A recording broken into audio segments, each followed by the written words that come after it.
अस्सलामुअलैकुम अमलियात मोहब्बत चैनल के ستاسو هر کله دی ماته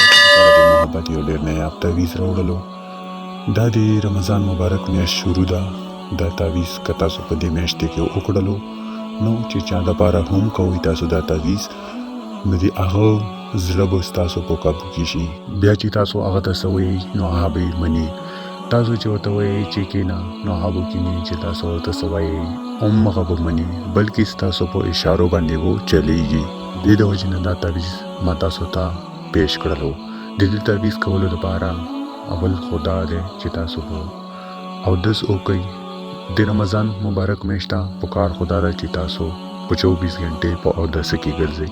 خو بیا هم د دې تعویز ته پر تاسو او دس اوکي بیا به ځان پورې خوشبو ولاګوي بیا به خپل آثار د کور د فیملی آثار وکي یعنی سورتونه اور آیت الکرسی وو چوف کوي په ځان باندې هم په خپل فیملی باندې هم اور چې کله دا تعویز تاسو ولي کوي د دې تعویز لاندې لیکل شوی دی فلا بن فلا د فلا په ځای تاسو د خپل محبوب نوم ولي کوي بیا هغه هلک وي نو بن به کوي او کجنی نو بن ته به کوي بیا به هغه د مور نوم ولي کوي بیا به د تعویز پورې تاسو خوشبو ولګوي نو بیا به یو ولوشي کې تاسو او به بالکل تودې کوي یعنی بالکل به سری کوي بیا چې کله هغه او به ډېر زیاتې ګرم شي نو تاسو ورکی دا تعویز اور واچوي خو او به ورکی دومره اور اچوي چې دا تعویز ورکی صرف ډوب شي یعنی دا نه چې تاسو ډېر زیاتې او به استعمال کوي ډېر زیاتې نه تقریبا نیمه پیالي په شانتي نو بیا هم کار کوي بیا چې کله تاسو تعویز هغه کې اور واچوي او بیا به تاسو یو اړخ ته سیټ ته کېدی چې کله دا او به یخی شي نو دنه به تاسو یو د شیشې بوتل ډک کړئ بیا که تاسو په کور کې د ګلاب یو بوټی وي نو تاسو به د هغه په جړ کې دا خښ کړئ او کچېرې تاسو په کور کې نه وي نو د تاسو لاره باره چېرته وګورئ چې چېرته هم د ګلاب بوټي د هغه په جړو کې به دا خښ کړئ نو دا انشاءالله چې تاسو دا څنګه خښ کړئ تاسو چې راځئ تاسو محبوب او تاسو تابعدار وي ولې چې دا د رمضان مبارک میاشت ده دغه چې تاسو کوم هم عمل کوي نو الله تاسو ته اجر درکوي یعنی الله قبلې نو دی روزي نه تاسو ته پکاري دا چې تاسو خپل منځودس خټېټ کوي او سره نپلو هم کوي روزي چې کمی دي دا خټېټ نيسي ټګي برګي ور کې مکوي قرآني تلاوت ور کې کوي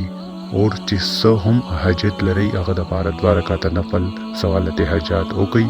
اور د الله نه د هغه شي د پاره دعا وغوړي که تاسو محبوب د پاره هم غوښتلی د دنیا هر یو مقصد د پاره تاسو دا سوالت حاجات ولا نفل کولای شي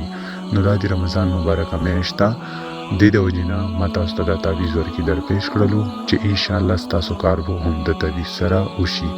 اوس که تاسو غواړئ چې تاسو ته د تعویز اجازه درکم نو اجازه تاسو د پاره تاسو زما چینل سبسکرایب کړئ او په کمنټ کې الله اکبر ولیکئ زما د اړخه تاسو ته روحاني اجازه ملاو شي د رمضان مبارک میاشت ډېر زیات مصروفیات دي ورکی نو د دې وجنه زما ویډیو لګا تاسو لا لیډ درځي بقایا چې د سچا سوال وي نو هغه تاسو باندې په کمنټ کې کولای شئ ان شاء الله زبروانی نیکسټ ویډیو کې تاسو ته د هغه جواب درکوم او په دې میاشت کې تاسو ته پکار دی چې تاسو استغفار ډېر زیات وکړئ چې څومره استغفار تاسو کولای شئ نو تاسو یې وکړئ بیا چې تاسو کوم یو هم عمل کوئ یا کوم دعا هم کوئ نو هغه الله فورن قبلې تاسو سره په نیکسټ ویډیو کې ملاوي کوم تر هغه پورې مو په لوی الله سپارم الله حافظ